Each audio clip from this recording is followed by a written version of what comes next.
जय माँ इंद्राक्षी, जय अम्बे। इंद्राक्षी धाम में दर्शकों, आप सभी का हम हार्दिक स्वागत करते हैं। आज सफला एकादशी है। एकादशियों का बहुत ही अपना एक विशेष महात्म्य होता है।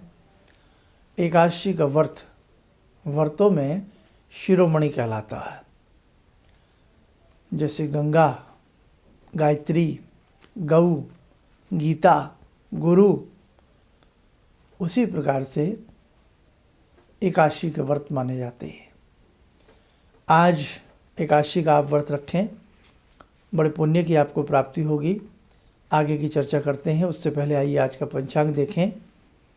19 दिसंबर सन 2022, दिन सोमवार, पोष मास, कृष्ण पक्ष, संवत 2079, तिथि एकादशी, नक्षत्र चित्रा, राहु काल 7:30 से 9, दिशा शूल, पूर्व दिशा। अब श्रीमन नारायण की कृपा आपके ऊपर हो। जितने भी एकादशी का व्रत रखने वाले हैं, निश्चित रूप से उन्हें वैकुंठ की प्राप्ति होती है, यदि सही से एकादशी के महात्म्य को समझते हुए पुरुषोत्तम की शरण में वो रहते हैं। भगवान श्री हरि अपने हाथ में चक्र धारण करते हैं। भगवान श्री हरि गदा धारण करते हैं। आयुध भगवान के हाथ में होते हैं। आयुध से मतलब शस्त्र। किस लिए? सदैव प्रभु हमारी रक्षा के लिए तत्पर रहते हैं कि मेरे बच्चों को, मेरे साधकों को जरा सा भी कष्ट आए तो ये मेरे आयुध आपकी रक्षा करें। जब हम दुर्गा सप्तशती पढ़ते हैं तो उसमें कितना स्पष्ट लेख आता है कि हे भगवती, आप अपने घंटा की ध्वनि से हमारे कष्टों को दूर करें। शंखनाद से आप हमारे कष्टों को दूर करें। आपके ये अस्त्र हमारी चहुं ओर से, दसों दिशाओं से हमारी रक्षा करें। तो भगवान के हाथ में जो ये आयुध होते हैं, शस्त्र होते हैं, वो अपने साधकों के लिए, बच्चों के लिए, रक्षा के लिए होते हैं। क्यों? नाना भांति की आसुरी प्रवृत्तियां हैं, आप जानते ही हैं। उन आसुरी प्रवृत्तियों का शमन भगवान के ये दिव्य अस्त्र करते हैं।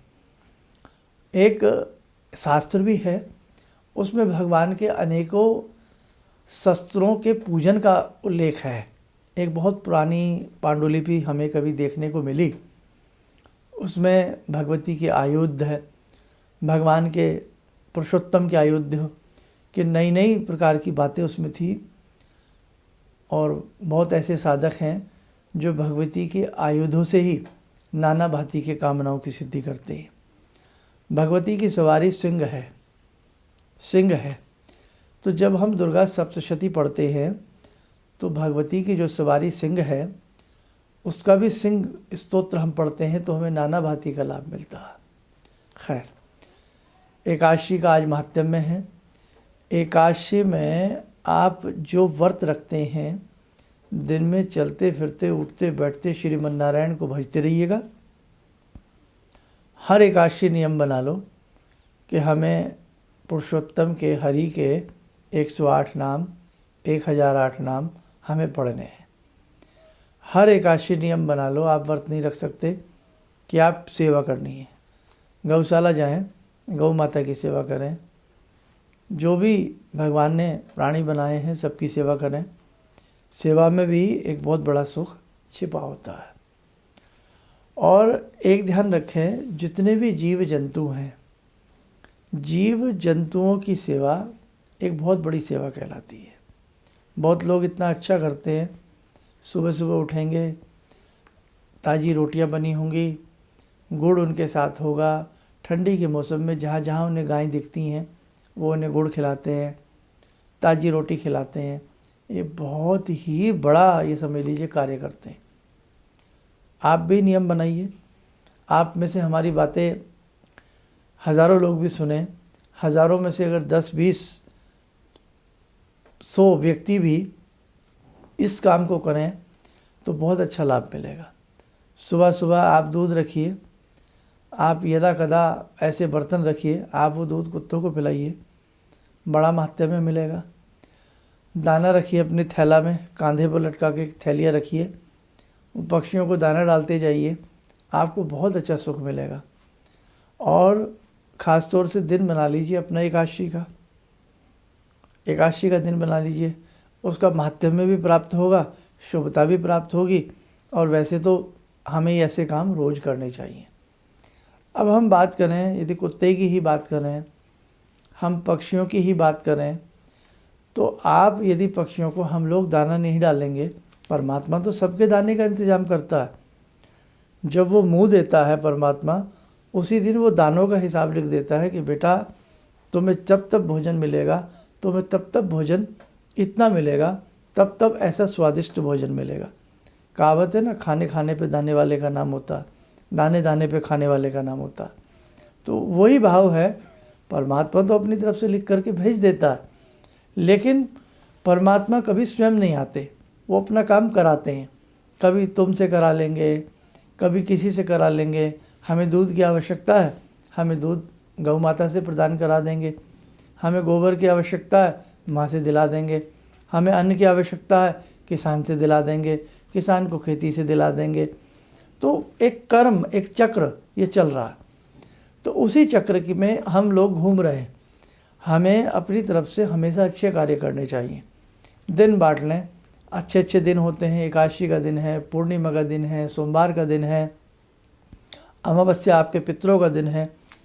आप करना शुरू कर दीजिए। आप संसार में कोई उपाय मत करिए, आप कुछ भी मत पढ़िए, आपसे कोई मंत्र नहीं आता मत लीजिए, लेकिन आप हरि के जितने भी बनाए हुए गण हैं आप उनकी सेवा करने लगिए।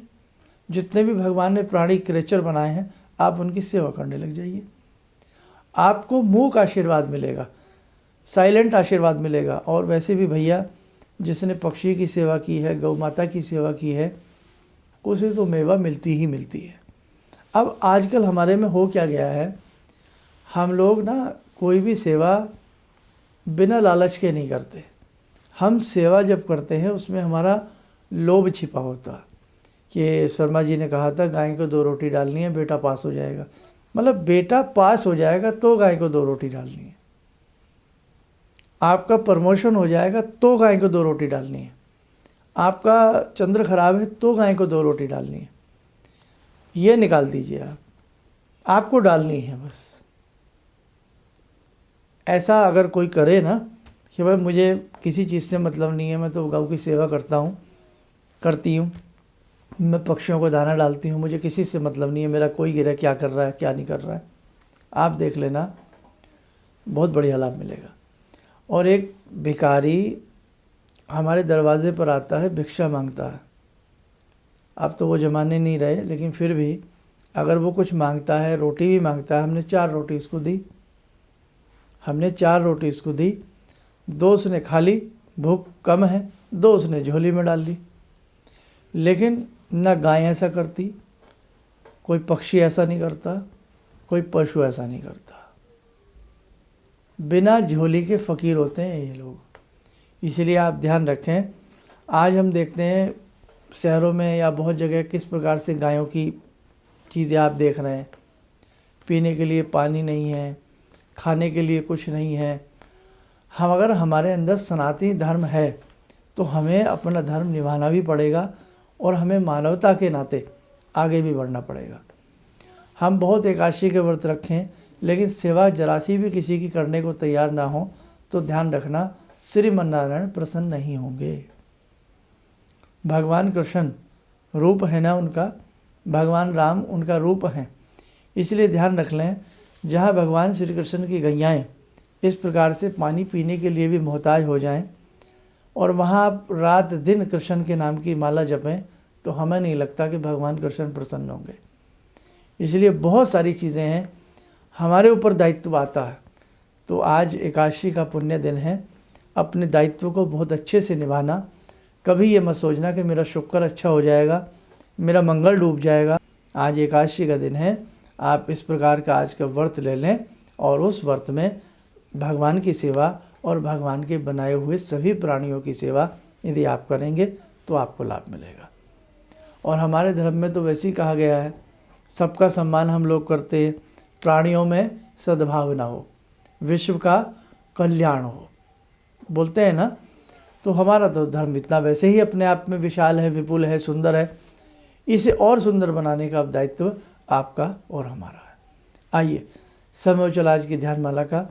भगवान श्री मन्नारायण की बात की है तो भगवान श्री हरि से जुड़ें 2 मिनट के लिए।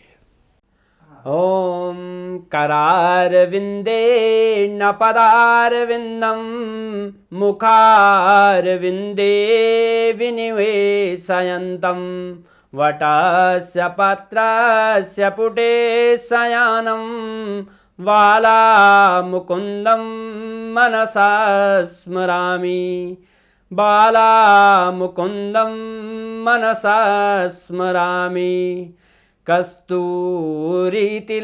ललाटपटले वक्षस्थले कौस्तुभं नासाग्रे वरमौक्तिकं करतले वेणुकरे कङ्कणं सर्वाङ्गे हरिचन्दनं सुललितं कण्ठे च मुक्तावले गोपास्ति परिवेष्टितो विजयते गोपालचूडामणि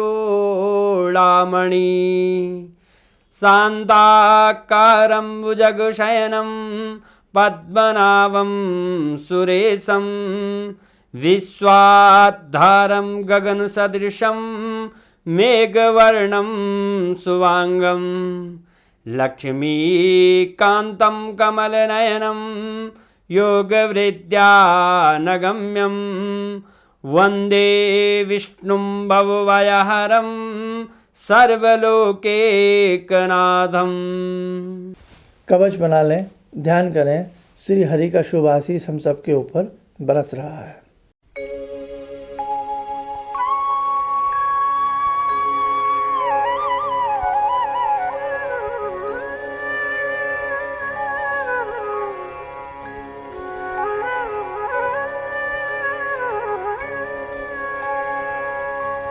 ओम बोलते हुए नेत्र खोलें, सामान्य हो जाए। देखो साधकों, बहुत सारी चीज़ें हैं जो आपके साथ हम रोज़ बैठ कर के चर्चा करते हैं, लेकिन हमारी चर्चा का जब भी फ़ायदा है जब उस चर्चा पर आप चलें।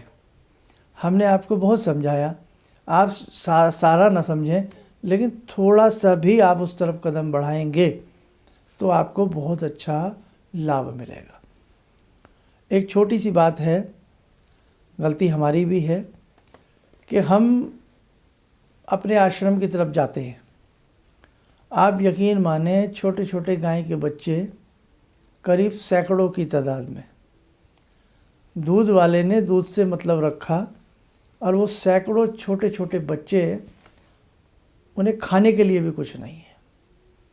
अब आप ये देखिए, हमें करीब करीब ये नज़ारा दूसरे तीसरे दिन देखने को मिलता है। अब हम अकेले क्या कर सकते हैं? इसलिए अपनी ड्यूटी सबको समझना होगा। दूध सबको अच्छा लगता है और वो बच्चे उनके अच्छे नहीं लगते, तो क्या ये पाप नहीं लगेगा? एक माँ अपने बच्चे को 5-10 दिन के बाद या महीने बाद ऐसे ही छोड़ दे, कौन पालेगा उस बच्चे को? लेकिन ये भगवान का देश है, भगवान का आशीष है, जो आया है भगवान उसकी व्यवस्था करते हैं, लेकिन उसकी व्यवस्था को हम लोग भंग करने का प्रयास करते हैं। तो ध्यान रखें, अगर मेरी बात वो गौशाला वाले लोग भी सुन रहे हों तो कृपया ऐसा ना करें। आप उस बच्चे को इस प्रकार से लावारिस ना छोड़ें, ये मेरी आपसे विनती है। और बाकी आप सब दिल की बातें, जितने भी लोग हैं, जो हमारे पुराने लोग हैं, अब समझते ही हैं।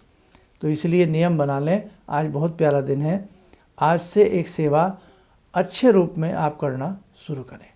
आप स्वस्थ रहें, आप सुखी रहें, इन्हीं शुभकामनाओं के साथ हम अपनी वाणी को विराम देते हैं। जय जय अम्बे। अब मेरा बेटा है जो चार्टर्ड अकाउंटेंट है अभी, तो वो क्या था, मेरी कोई बात नहीं मानता था। सालों तक मेरा उसका झगड़ा चलता रहा और मेरे जानकार लोग थे, उनसे मैं कहता था भाई मैं इससे हार जाता हूँ, क्योंकि मैं इसे कहता हूँ सुबह जल्दी उठा कर, ये कभी उठता नहीं है। क्या हुआ कि मैं आपसे मिला आकर, कुछ आपने उसके लिए भी उपाय बताए, जो सारे उपाय मैं ही कर रहा हूँ। और आपको सुनकर बड़ी हैरानी होगी इस बात की कि जिस बच्चे को मैं कभी पूजा के लिए कहता था कि हनुमान चालीसा करो, तुम ये करो, वो कुछ नहीं करता था। आज मैं बड़ा हैरान हूँ कि सोमवार के दिन वो उठता है, खुद ही जो है वो मेरे घर में बेल का पेड़ भी लगा है, बेल के पत्ते तोड़ता है और उनके 11 सेट बनाता है। कहाँ से उसने लिया मुझे पता नहीं। और भगवान शंकर पर जाकर जल चढ़ाता है, उन पर राम राम लिखता है। और ये सब जो मैं ये समझ पाया हूँ कि जो मैं 2 महीने से आपका ये जो कर रहा हूँ मंत्र का जो है, तो मेरे ख्याल में इससे बड़ी उपलब्धि तो और कोई हो नहीं सकती। धन्यवाद। किसी भी समस्या के समाधान के लिए मिले प्रसिद्ध हस्तरेखा एवं वास्तु विशेषज्ञ प्रोफेसर धर्मेंद्र शर्मा जी से। नोट: शिविर में भाग लेने हेतु एवं व्यक्तिगत रूप से मिलने के लिए कॉल करने का समय सुबह 10 बजे से शाम 6 बजे तक। हमारे विभिन्न ज्ञानवर्धक कार्यक्रम देखने के लिए आप हमें अभी सब्सक्राइब करें, बेल आइकन को प्रेस करें ताकि आप देख सकें हमारा कार्यक्रम सबसे पहले। और अधिक जानकारी के लिए फेसबुक पेज को लाइक करना न भूलें।